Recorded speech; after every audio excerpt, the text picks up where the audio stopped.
Saludo con mucho afecto desde Guanajuato a todas las personas que el día de hoy nos estamos conectando. En particular quiero agradecer a la red de Ciudadanos por México, a Raúl Vázquez, a Abel García, a Angélica, que nos están convocando para esta mañana. El mundo de hoy, y quiero iniciar con una reflexión y luego una panorámica de los últimos años, es como la era del hielo. Esta y las próximas generaciones siempre tendrán como referente un antes y un después. Y nos vamos a preguntar y nos van a preguntar quiénes éramos, de dónde veníamos y a dónde queríamos llegar. Y qué estábamos haciendo y qué estamos dejando de hacer. Esta debe ser una era en donde tenemos que renacer, donde México se tiene que reencontrar, debe de regresar a sus raíces profundas y a sus frutos necesarios para tener un mejor mañana. Esta actitud no puede ser opcional, tiene que ser de cara y de frente. Y por eso la red que hoy nos convoca nos puso el título con el futuro en la mirada. Si hubiésemos conversado hace unos meses, nadie había tenido la posibilidad de anticipar lo que estamos viviendo. Y muchas de las viejas recetas van a quedar sepultadas o archivadas en el Museo de Arqueología Política y Económica del siglo pasado. Las viejas recetas no van a funcionar. Hoy necesitamos nuevos modelos, necesitamos nuevos paradigmas. Vamos a tener que salir de la caja negra y México nos necesita. La cadena es tan fuerte como el eslabón más débil y tenemos que reconocer que México tiene muchos problemas y que la solución tiene que partir del alma y del corazón. La fibra más sensible y la más cercana que tenemos es la propia actitud. Si nos levantamos con una sensación de derrota, nunca lograremos mejores escenarios de futuro. Y así las cosas, Esta quisiera conferencia intentar el compartir un diagnóstico y después un tratamiento de lo que estamos viviendo en este momento. México tiene 4 cánceres. Primero, el cáncer más profundo. Segundo, el cáncer crónico. Tercero, el cáncer que más preocupa. Y tercero, el que más irrita. Me explico. Primero, el cáncer más profundo. Es el cáncer de la quiebra del alma, los valores y las instituciones. Y ni siquiera lo estamos reconociendo de manera amplia. Y es el primer motor que explica todas las demás descomposiciones. El segundo cáncer es el cáncer crónico de la pobreza, la desigualdad y una economía que no reparte mejor el ingreso. Y eso pasa por educación, salud, vivienda, alimentación, seguridad social, los servicios cercanos a la vivienda y sobre todo que al final los modelos que tenemos no han funcionado y debemos de ver el desarrollo integral desde el punto de vista sustentable, tanto la parte social como la parte económica. Lamentablemente, la parte social ha quedado rezagada y se ha convertido en la ambulancia que va recogiendo las omisiones de la política económica. El tercer cáncer es el más preocupante, es la violencia y la inseguridad. Y tenemos un país ensangrentado, un país que no tiene Estado de Derecho, que no logra tener una mejor convivencia. Y el cuarto es el que más irrita, que es la corrupción acompañada de la impunidad. Estos 4 cánceres, primero la quiebra del alma, las instituciones y los valores, segundo la pobreza, la desigualdad y la economía que no redistribuye el ingreso, tercero la violencia y la inseguridad y 4 la corrupción y la impunidad, nos están matando en diferentes dimensiones y en el caso de la elección del 2018, quien es hoy nuestro presidente de la República, quien merece nuestro respeto, captó muy bien, sobre todo los números 2, 3 y 4. y se presentó como un intento de que iba a resolver la pobreza y la desigualdad, la economía, la violencia y la corrupción. Y son los temas que principalmente permearon la elección del 2018. Muchos nos fijamos principalmente en la elección presidencial, pero no en el resto de las elecciones. Las del Congreso de la Unión, en la Cámara de Diputados, en el Senado de la República, las elecciones locales de Congreso y Ayuntamiento y algunas de las gubernaturas.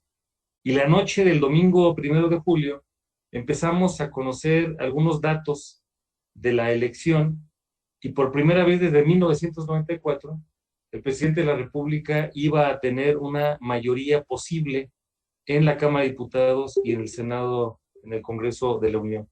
Esto cambió y tenemos un presidente que llega con una amplia legitimidad, una gran aceptación y popularidad en números de 30 millones de electores, pero hay que matizar algo que a veces en el Congreso mexicano no se dice. El presidente obtuvo el 53.2% de la votación. La alianza Juntos Haremos Historia obtuvo el 43.58%. No tienen mayoría de origen y de legitimidad. Mediante trasvases y arreglos extraños, construyeron una mayoría que no tenía. Hay casi 10 millones de votos de diferencia y casi 10% de diferencia en todo esto. Esto lo comento porque quienes hoy están trabajando para apoyar al presidente en la alianza Juntos Haremos Historia nos dicen tienen mayoría. Falso, no es cierto. Ellos no recibieron mayoría. El presidente sí obtuvo mayoría. Y no hay ningún partido político que tenga mayoría. Por ejemplo, Morena para la presidencia obtuvo casi el 44% de la votación, pero no es mayoría. Se construyó con alianzas. Morena solo en el Congreso mexicano obtuvo el 37,5%, no es mayoría. Y tenemos que reconocer que esta nueva realidad impone nuevas condiciones. Llega el nuevo régimen y se presentan como tal, somos el nuevo régimen. Y solamente voy a decir en una sola ocasión, cuarta transformación, porque culturalmente ni es cierto, ni estoy de acuerdo, ni les voy a conceder tanta ventaja. Entonces se presentan como si hubieran ganado una revolución. No ganaron una revolución. El presidente ganó una elección y genera una expectativa. Si acaso estará construyendo una revolución. Y entonces tenemos que partir del hecho de que de estas 4 crisis, la pregunta es cómo se van a resolver, cómo es que vamos a atenderlas. El presidente del camino se ha venido desgastando, empieza con una aceptación poco arriba del 80%, en las últimas estaba ya abajo de la mitad, y voy a utilizar una expresión sin el afán de ser despectivo. El presidente es como una nueva trinidad. Primero, porque se presenta como el líder de una secta, el cuatroteísmo. Hay muchas personas que creen en él. Segundo, porque es el actor único y principal y dueño de una campaña que no termina. No acaba de reconocer que es jefe de gobierno y que es jefe de Estado. Y tercero, es el dueño de una franquicia hasta fecha reciente que es Morena. Y lo digo con mucho respeto. Muchas de las personas que ganaron por Morena en elecciones locales y en el resto de la elección federal ni campaña hicieron. Se montaron en los hombros de una persona que captó la gran insatisfacción de los mexicanos y que entonces está haciendo un nuevo esfuerzo. Y todos los días, desde este método que empezó a usar él como jefe de gobierno, en la conferencia de prensa, para todos los temas saca por delante la honestidad, es que yo soy honesto. Segundo comentario que hace es la austeridad republicana. Y para todo, la solución mágica, la píldora universal es la honestidad y la austeridad. Y estando de acuerdo en la intención del presidente que captó estos cánceres, pues hoy lamentablemente no tenemos un gobierno honesto y no tenemos un gobierno austero. Lo que está ocurriendo es que la austeridad se ha convertido en un austericidio y está desmantelando las propias instituciones. Él es un hombre muy perseverante, recorrió casi los 2.460 municipios del país, se fue educando en esa cultura del esfuerzo. Sin embargo, como señala Enrique Krause recientemente, pues ahora lo que tenemos es un nuevo virus en el presidente, es el virus del odio. Y el virus del odio, desde el poder, se llama tiranía.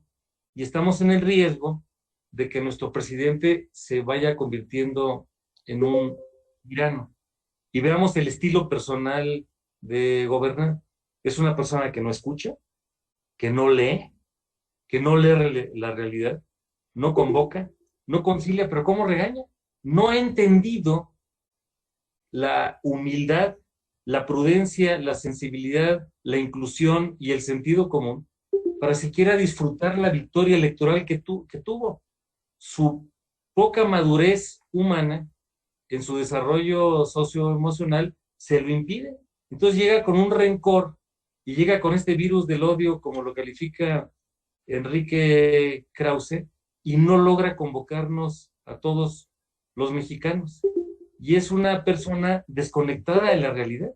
Él cree que ya resolvió la honestidad y la corrupción porque él ya la resolvió en la cabeza.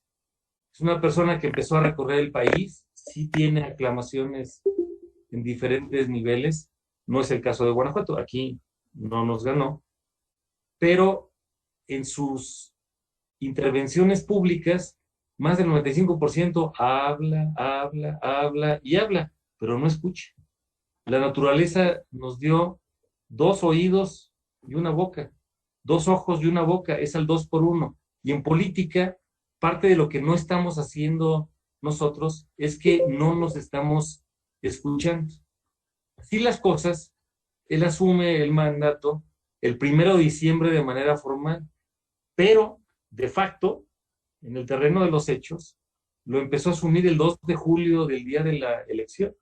El presidente Peña se fue desvaneciendo y con todo el desgaste del ejercicio del poder, más las propias omisiones e imperfecciones de su mandato, Andrés Manuel López Obrador empezó a dictar ocurrencias. Y entonces es una persona que se mueve entre la ocurrencia y la perversión estratégica. Me explico. De la manga, todos los días, o inventa datos o distractores y cree que él es el dueño de la verdad. Es prácticamente casi imposible hablar con él. Por ejemplo, en el caso de nosotros, de los coordinadores parlamentarios de San Lázaro, después de mucho insistir y de mucho convocarlo, del 1 de diciembre del 2018 al día de hoy, que es el 5 de mayo del 2020, nos hemos reunido con él una vez. No puede ser que en una república no haya colaboración de poderes. Y lo hicimos el 6 de febrero, después de insistir reiterada y repetidamente. Y sí, fue una conversación sencilla, agradable, donde él habló más del 90% del tiempo. Está acostumbrado a que se le rinda pleitesía y a que él llegó para cobrar una serie de aspectos que había acumulado en el camino.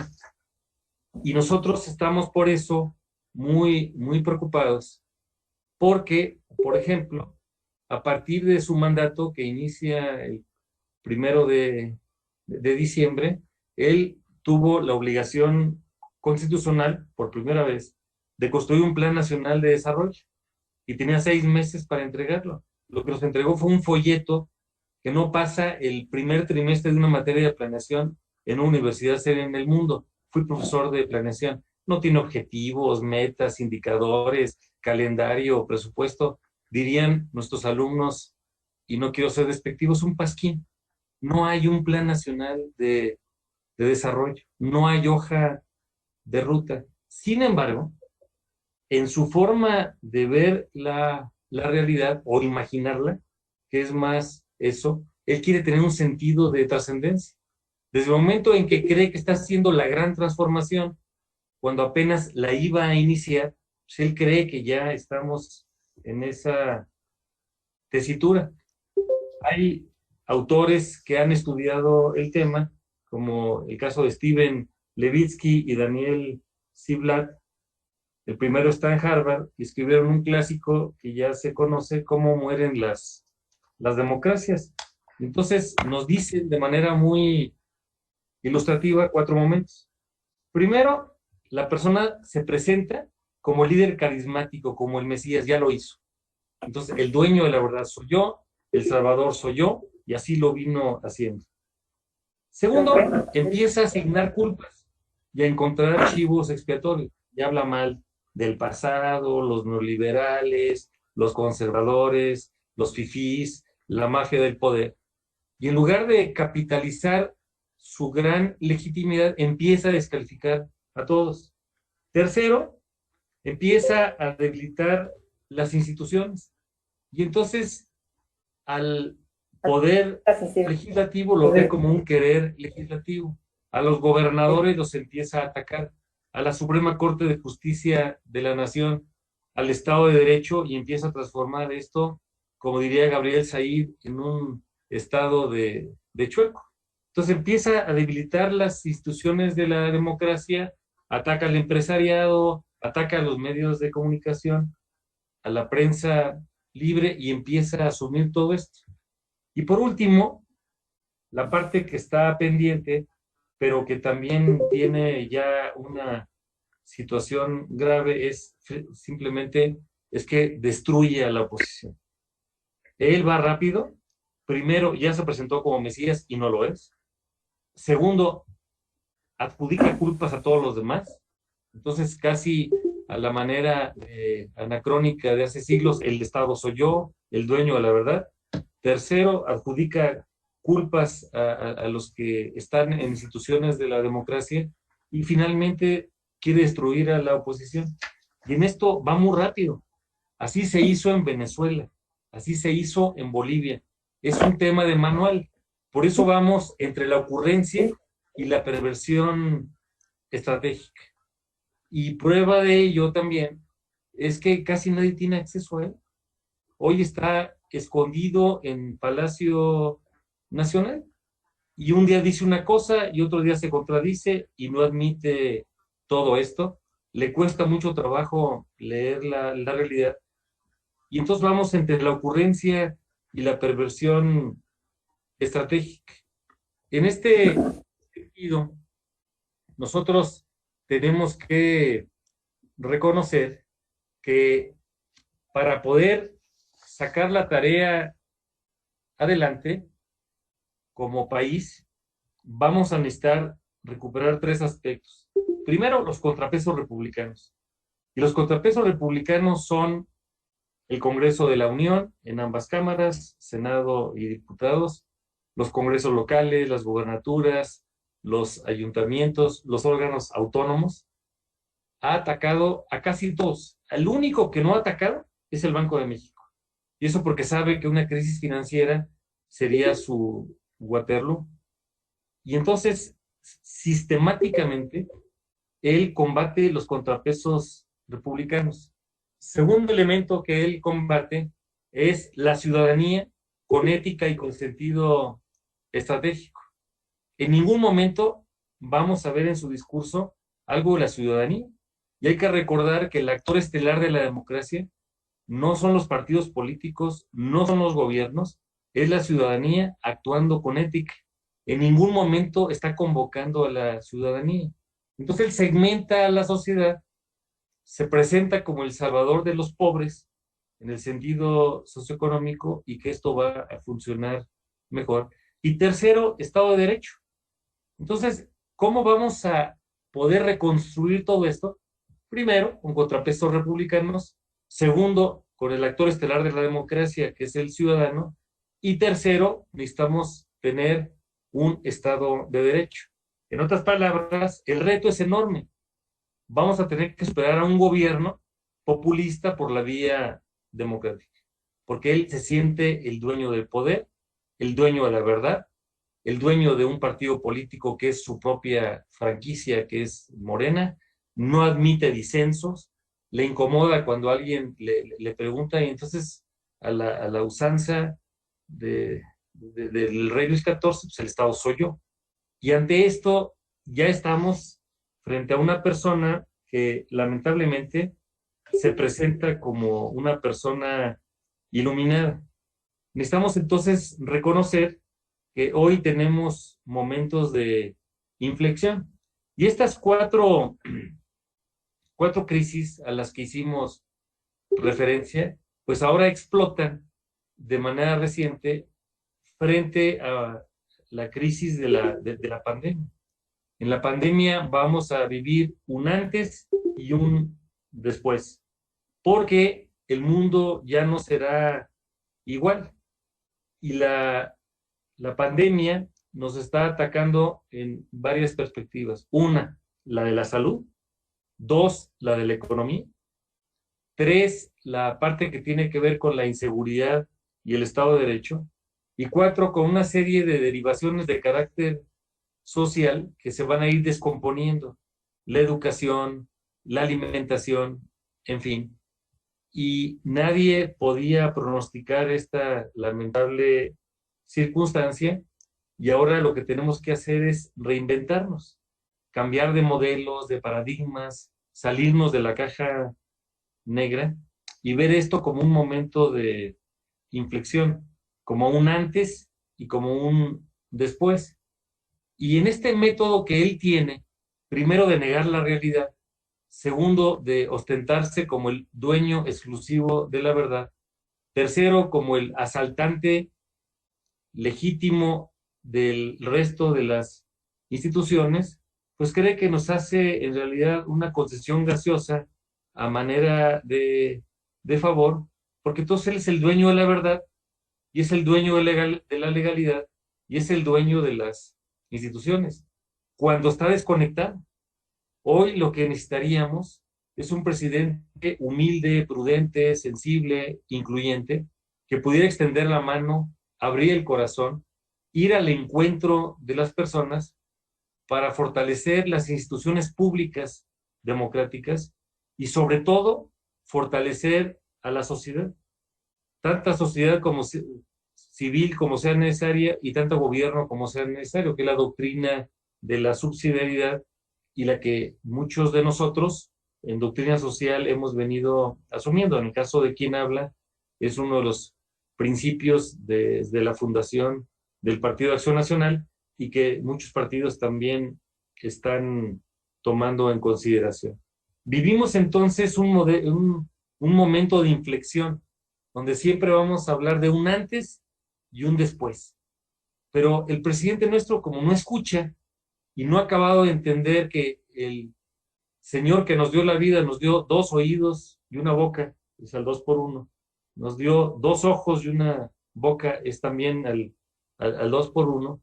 Ahora, frente a la crisis que estamos viviendo, vamos a tener que reinventarnos y aprovechar esto para diferentes aspectos. Por ejemplo, el cuidado de la salud de los mexicanos, la protección del empleo, la reactivación de la economía, la reducción de los costos de la producción y sobre todo el tratar de reconocer que vamos a tener que hacer las cosas de manera diferente. Al principio, el método que nuestro presidente abordó fue negar las cosas. El problema no existe.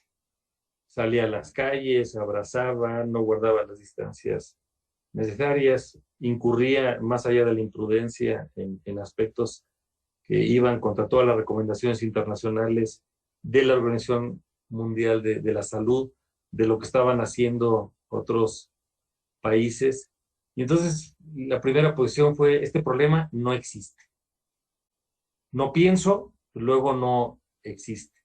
Y en lugar de estar pensando en esto como una gran oportunidad para un gran acuerdo de unidad nacional, nosotros lo que escuchábamos de parte de él es que él tenía otros datos, porque él los inventa, no conoce ya la realidad, está desconectado de la realidad. Es muy difícil que alguien de su gabinete le diga cosas, seguramente no lee la realidad, pocas veces interactúa con personas que piensen de manera diferente Y en política eso es una recomendación indispensable. Hay que asociarse con personas que piensen diferente, porque nadie es el dueño de la verdad.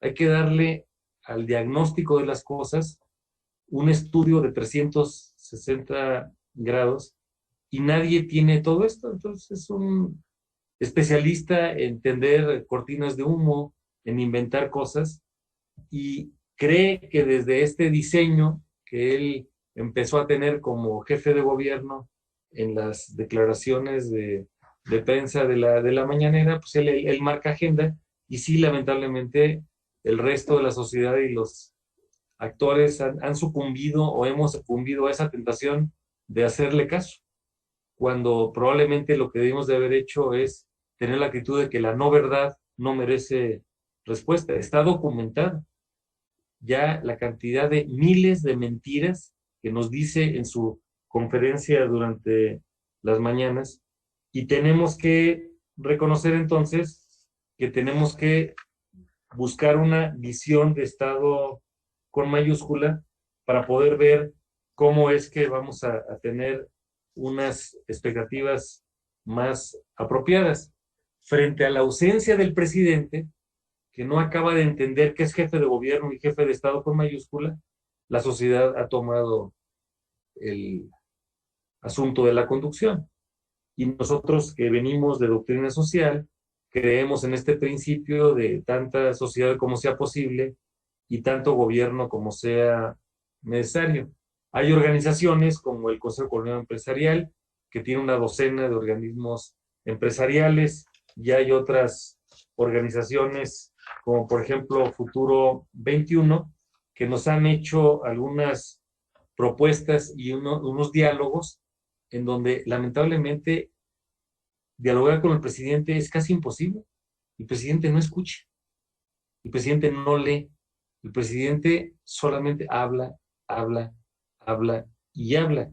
Sería la gran oportunidad para poder tomar decisiones muy importantes. Por ejemplo, Futuro 21, y participamos en ese foro hace un par de semanas, nos hace recomendaciones muy puntuales. Por ejemplo, primero, posponer el aeropuerto, la refinería y el Tren Maya.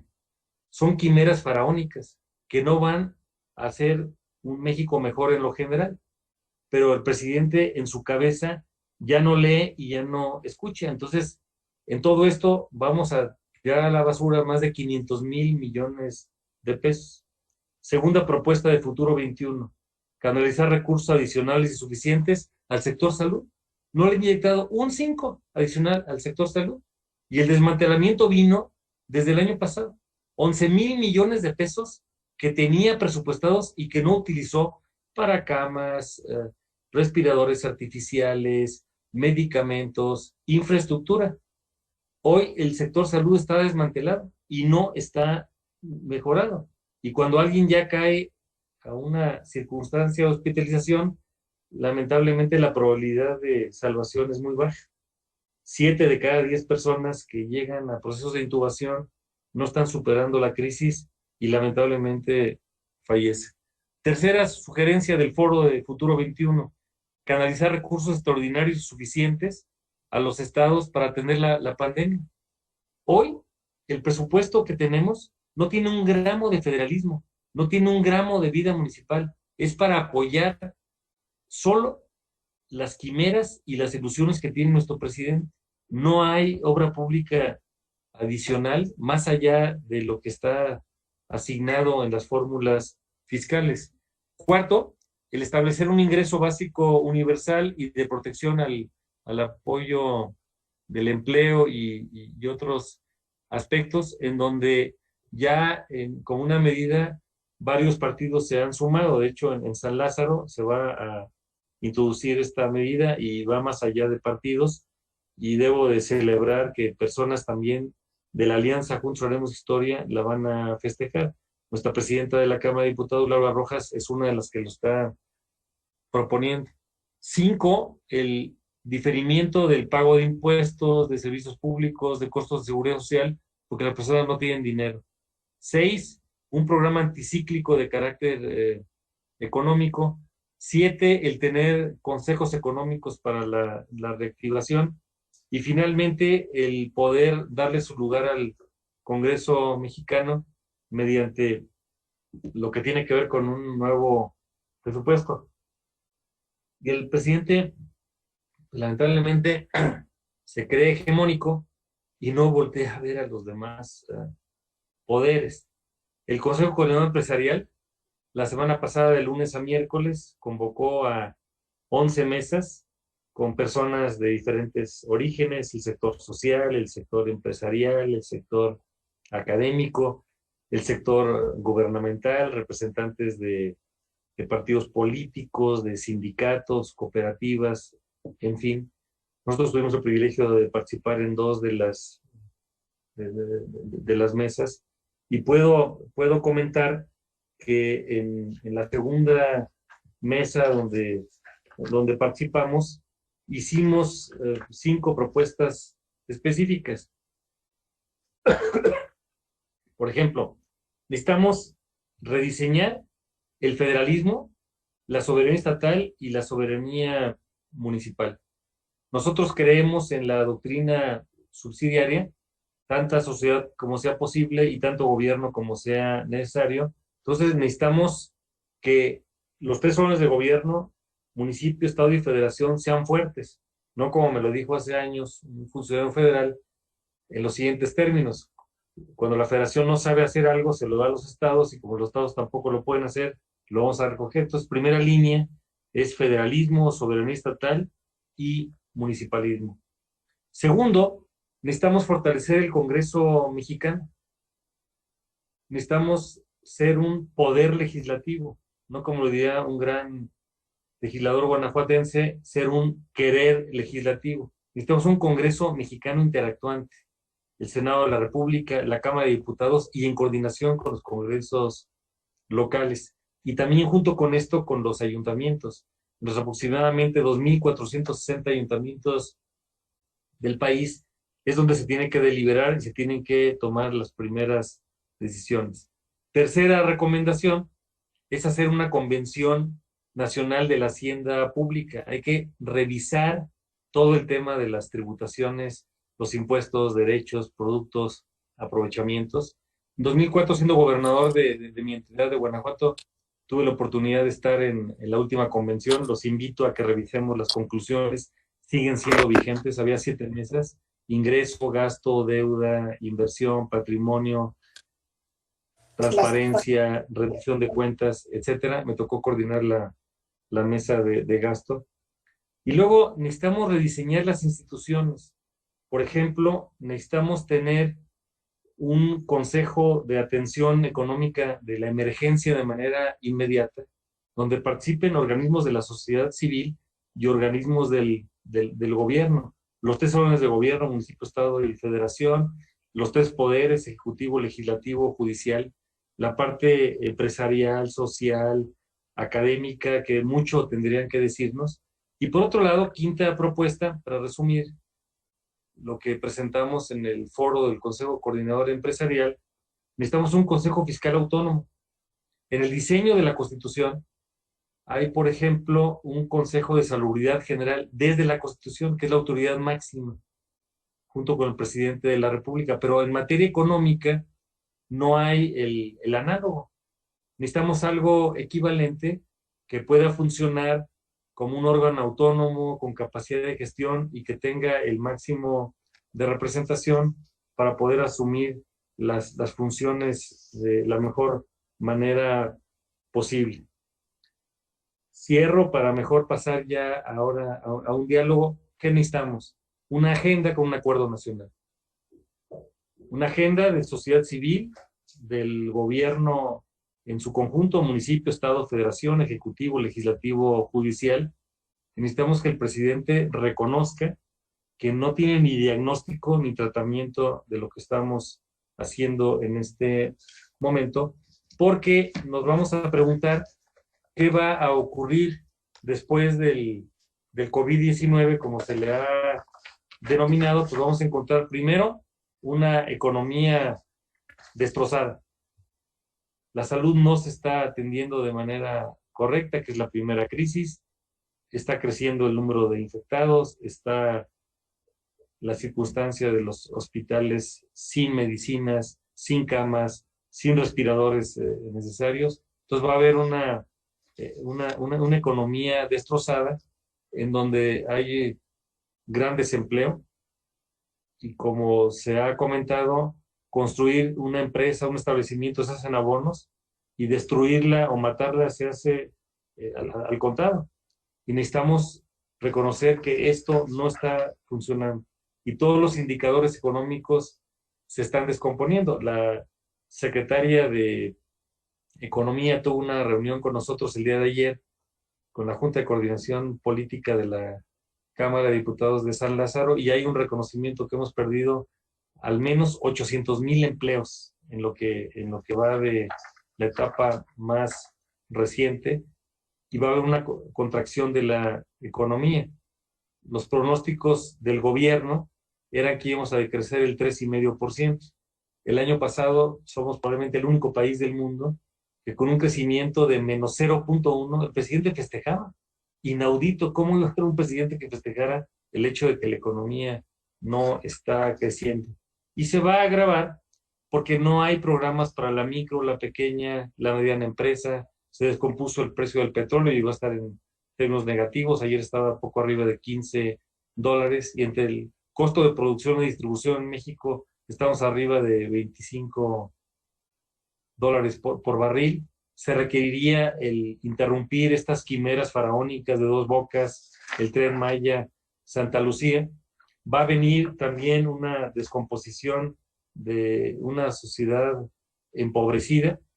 En la última crisis de 2008 tuvimos muchos problemas, 2008-2009, y en la anterior, que fue la de 95, se produjeron 6 millones de personas en pobreza extrema. Al terminar todo esto, va a haber más economía informal, se va a descomponer el tejido social, y por otro lado también la violencia se ha incrementado con la cuarentena.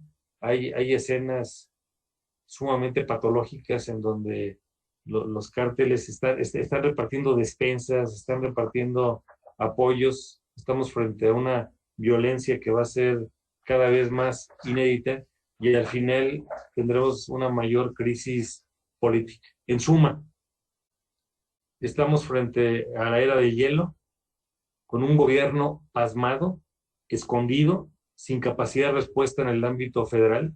Por fortuna hay ayuntamientos que lo están haciendo muy bien en varias partes del país, gobernadores que han tenido que sacar la casta y que están enfrentando esto de mejor manera. Hemos estado en contacto con ellos en reuniones frecuentes. A este momento, en salud no le han puesto un solo peso adicional al tema de salud. Y las 4 crisis siguen creciendo. 1, la de salud; 2, la de economía; 3, la de la inseguridad; y 4, la de carácter social.